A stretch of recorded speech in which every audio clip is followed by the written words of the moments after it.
From MTN News, this is Montana This Morning. Good Thursday morning. It's 5:30. Welcome to Montana This Morning. Thank you so much for getting your day started with us. And we also want to say good morning to our friend Miller over in the Weather Center. Good morning. Here we go. It's Thursday. Made it over that halfway mark for the week, which was pretty nice, by the way. Yeah. It turned out to be a very nice day yesterday, and it's not a bad start this morning. Pretty much on target where we should be temperature-wise as we take a look across Billings, courtesy of the Stockman Bank weather cam. 35 right now at the airport, feels like 26. It's pretty dry out there. Humidity less than 50%. The dew point's down to 17.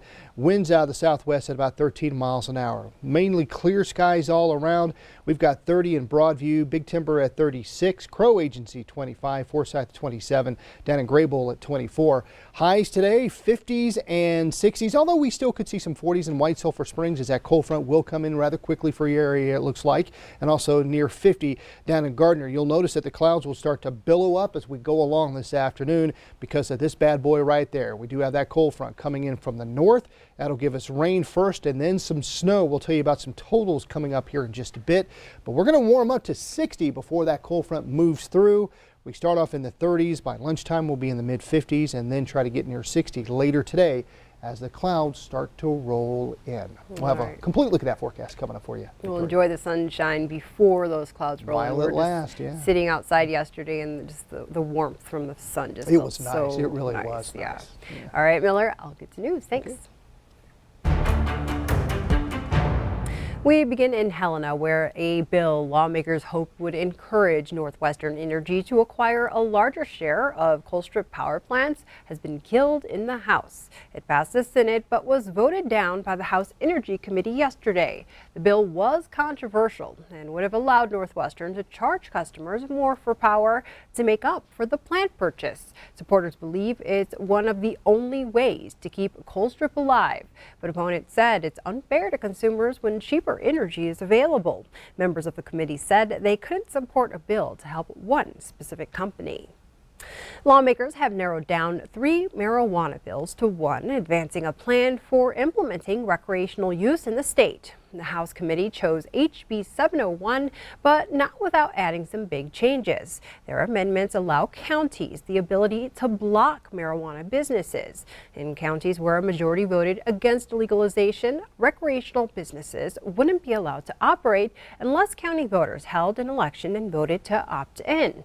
Home growing will be limited to 2 mature plants per household, and some marijuana tax revenue will go to programs for veterans.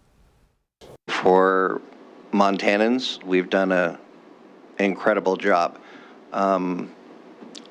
making sure that the will of the voter has been heard, making sure that we have a workable product. I'm glad that we worked as hard as we did and brought all the stakeholders to have a discussion with us, and I think we are doing right by them. The bill now heads back to the Senate for a full debate either today or tomorrow. It will have to return to the House for final approval. Meanwhile, Governor Greg Gianforte made a trip to Billings to sign a bill into law that provides another option to pay for health care. The ceremony was held at Flex Family Health on Grand Avenue. It's one of 8 direct patient care clinics in Montana. At these locations, patients pay doctors directly and don't have to use insurance. Senate Bill 101 makes it state law so patients can cut out the middleman and pay for their health care at the source. They don't limit the duration of patient visits. You come in, you talk with your provider until you get resolution. And there's no limit on how many visits you can do. You're paying a subscription, and it's basically like a buffet for all the medical care that you want. Flex Family Health has 700 subscribers, and still the owner suggests having some insurance for potential emergencies. In national news, the Justice Department announced a sweeping review of practices by the Minneapolis Police Department. The investigation will look into the department's training, use of force, and treatment of minorities. The federal probe stems from the death of George Floyd last May, which exposed allegations of corruption and misconduct within the city's 3rd precinct. Officials say the investigation could take a year or longer. And the man shot and killed by a former Minnesota police officer will be laid to rest. Dante Wright died April 11th after being shot during a traffic stop. Former officer Kim Potter claims she meant to grab her taser and mistakenly grabbed her gun and fired. She now faces a charge of second-degree manslaughter and is scheduled for a court appearance today. The Reverend Al Sharpton is expected to be one of the speakers at Wright's funeral.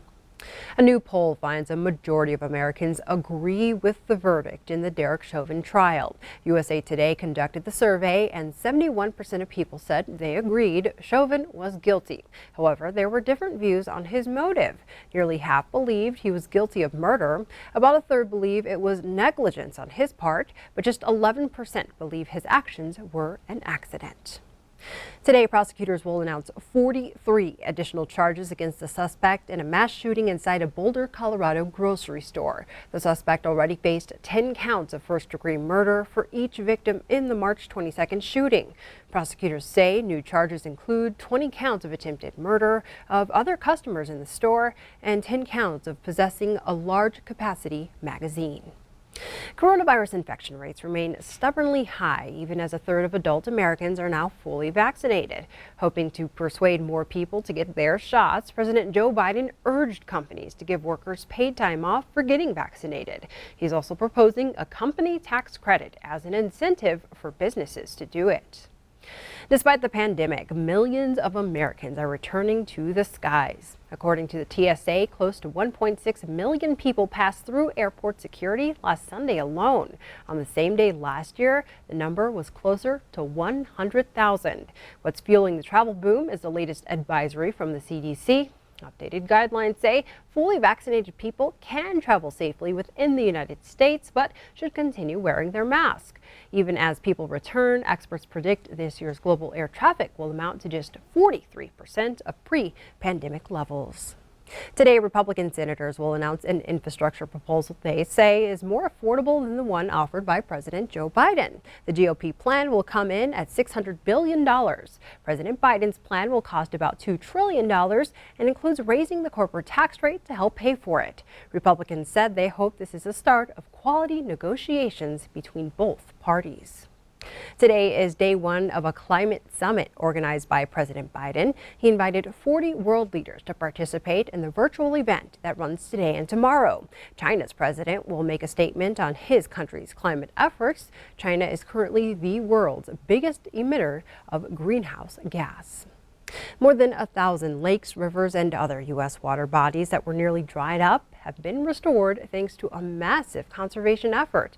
CBS's Chris Martinez explains how the long-term plan brought the water back. This lake just north of Tampa, Florida, is more full now than it's ever been. Hard to believe not long ago, this is how it looked. It really is a story about cooperation. Absolutely. Brian Armstrong is the executive director of the Southwest Florida Water Management District. He says decades of overpumping groundwater from the aquifer led to a dramatic decline of water levels. More than 1,300 lakes and other water bodies were drying up, some of them entirely gone. But a decades-long conservation plan has turned everything around. Local governments and utilities work together, spending billions to create alternative water supplies. They built one of the largest desalination plants in North America, where salt is removed from seawater, along with a 15 billion-gallon surface water reservoir. We like to say you're able to choose the right source at the right time. Even as the population in the area has grown by about 1 million people, the alternative supplies have cut groundwater withdrawal by nearly 50%, allowing the water bodies to heal. What we achieved was a way to develop a sustainable, safe drinking water supply while recovering the environment, while growing in population. Armstrong says it's a model for other regions that could face water shortages in the coming years. Experts predicting by 2025, 2/3 of the world's population will live in water-stressed regions. Chris Martinez, CBS News.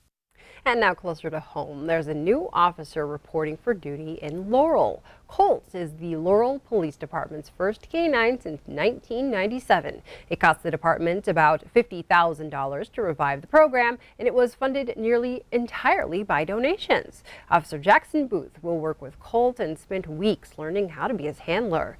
There's one unique challenge for the officer. Colt was born in the Netherlands and doesn't understand English.